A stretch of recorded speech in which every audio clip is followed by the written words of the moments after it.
বন্ধুরা, আজকে আমার রেসিপি ছাতুর শরবত বা সত্তুকা শরবত।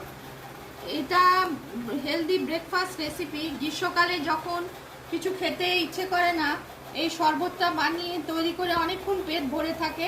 এটা করে দেখতে পারেন। প্রথমে 2-3 চামচ ছাতুর সত্তুর পাউডার নিলাম, তারপর নুন, তারপর চিনি প্রয়োজন মতো, একটু লেবুর রস, সব কিছু মিলিয়ে তৈরি করলাম জল দিয়ে।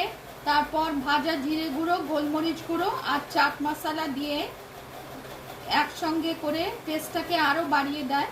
তৈরি করলাম ছাতুর শরবত বা সত্তুকা শরবত, হেলদি ব্রেকফাস্ট রেসিপি পছন্দ হলে লাইক করবেন, চ্যানেলটিকে সাবস্ক্রাইব করার অনুরোধ রইল। আর ওপরে বরফও দিয়েছি, গোলমরিচ, চাট মশলা আর ভাজা